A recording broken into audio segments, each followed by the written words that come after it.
Think about why you're upset with somebody. And isn't it because they either aren't doing what you want them to do, or they're not fitting into the mold you have created for them? And really, who are we to try to fit someone in that mold?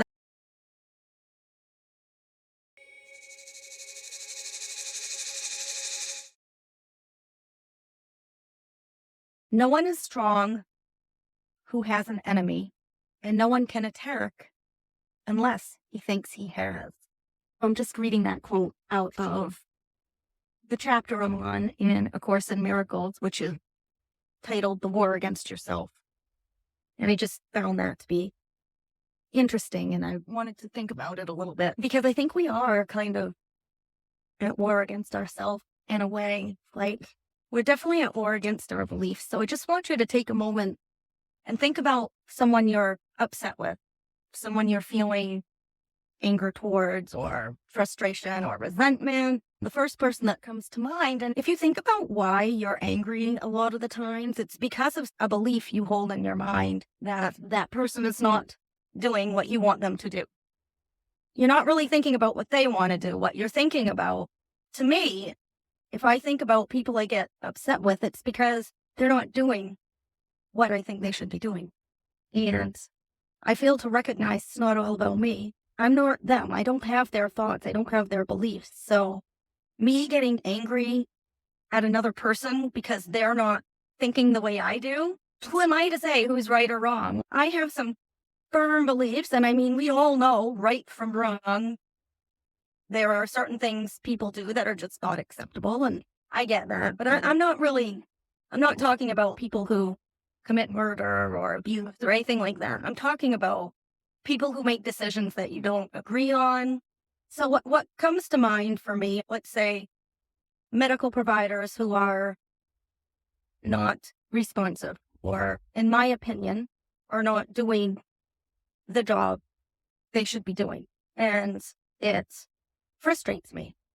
But I really have to kind of think back, and then I put them in this category of they're not doing their job and they're not good at what they do. And that's my perception because I'm not getting what I want. But if you think beyond that, well, they have plenty of other people they're working with. It's not all about me. It's not all about my loved one. There's other clients, and perhaps they have to prioritize who they're working with, or I don't know what's going on in their life. Maybe something awful going on in their life. I've talked about this before, but I have some friends that kind of just stopped talking to me, and I'm not exactly sure why. It has to do with breakups and feeling like you're taking one side over another. I mean, that's the only gist I can get from it, but think about it. I have only love for them all, but they cut me off. And I guess to give you more of an idea, it's like when you and your significant other are friends with other couples or other friends or whatever, when you have this person in common and then two people break up or stop getting along, or they are in an argument or whatever, I feel like they project their anger at that person onto anyone that talks to that person. So they're really projecting their anger towards that person onto you because you're just part of the equation. You're just there. And that has happened to me. I don't take sides. I might agree with one piece of it. I'm very gray. Like, there are pieces that you've done that are wrong. There are pieces you've done that are wrong, but I'm not holding that against you. But the person assumes I am, I guess. I don't know if this is even making sense. But what I'm saying is I've only felt love for these people, and they've just assumed that I've taken a side. They've never asked. They're just assuming by something I've done. I don't know. Something I didn't do. Like, I don't know. But they've lost out on a friend who genuinely cares about them because in their mind, they've created some scenario that's not even there. So that's kind of like the other side of things. So I guess that's what I've done too. I'm creating scenarios that may not even be there. And So I kind of need to let that go because I am creating my own battlefield when my mind, my beliefs are creating this internal battlefield and it's causing me to feel frustration and anger towards another. And I need to let that go. I can be annoyed and frustrated, but I shouldn't let it really affect me. And I guess that's my gist for today is just think about that for a bit. Think about why you're upset with somebody. And isn't it because they either aren't doing what you want them to do or they're not fitting into the mold you have created for them? And really, who are we to try to fit someone in that mold? That problem is on us. That is not their problem. So every time you're annoyed with somebody, you're just drinking the poison and hoping that it has an effect on them. And it's not. They're going to go on their own way and you're going to feel the anger and resentment. You're drinking the poison. So stop drinking the poison. Just kind of let it go. I'm not saying you have to go out there and try to make amends or whatever, but don't feel angry about it. Don't put your energy on it. Just kind of let it go. And maybe even take it to another level and think of them with love. Think about what it was you loved about them at one point and focus on that instead of the piece where they didn't fit into your mold. So, okay, better run in. I'm 3 minutes late. So I'll be back maybe after work if I have anything to talk about. I felt like I had to hop on because I had a pretty good day and you haven't heard that for a little while. So I've been writing little mantras down on a sticky note.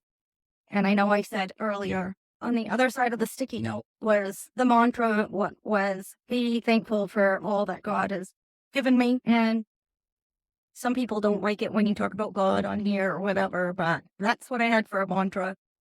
That was from my Course in Miracles. And it's interesting because I feel like God did give me some gifts today, even if they're minor gifts. So I've complained about lack of communication with certain providers.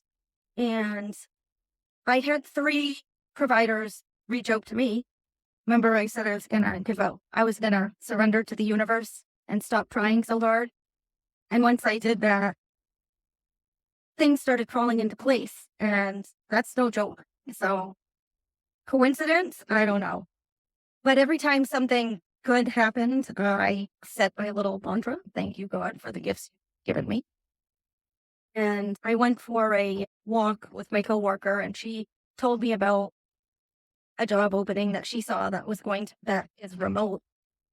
And it's not like she wants me to leave, but she wants me to be happy. So, I was even grateful for that. So, I had several really good conversations, and I'm grateful for every one of them. And I just want to say that on here because it wasn't long ago I was driving home on this very same road saying I gave up. But that's what I mean. Sometimes when you hit the rock bottom and you surrender and you give up, things start happening for you. It's a good feeling. It's just so weird. It's like the harder you try, sometimes it's the more you push things away. So let things just come naturally. Just trust that they will come, I guess. So yeah, I went from feeling that family member of mine was basically in danger, and I felt a little bit better today, feeling like that family member is being taken care of, and I haven't felt that good about it a very, very long time.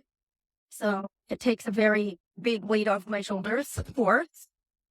It makes me feel happy. And also, the thing is, I was talking to my girlfriend about menopause and things you can take to help. And then I started doing my own research on it. And I think I am going to research a little bit more and see if I can find something, because between the hot flashes and there's just so many changes. You lose sex drive, you lose elasticity, and every time I look at myself, it's like losing elasticity. The tire that now lives on my waist side that I never had before. And it doesn't matter how much I watch what I eat and how much I exercise, because I've been trying to exercise 2 to 4 miles a day. Not that that's a ton, but just, I don't know, little things. And I guess I'm just, even in the rain and the cold and with everything going on, I don't know, I'm feeling some gratitude, and that's a good feeling. So everyone just thank God for the gifts that is given to you, and just count every little thing as a gift that makes you the least bit happy. To me, happiness is the greatest gift of all. So I am very thankful for that. Even if it's small amounts of happiness, I'll take it. Okay. Have a great day. We'll see you guys later.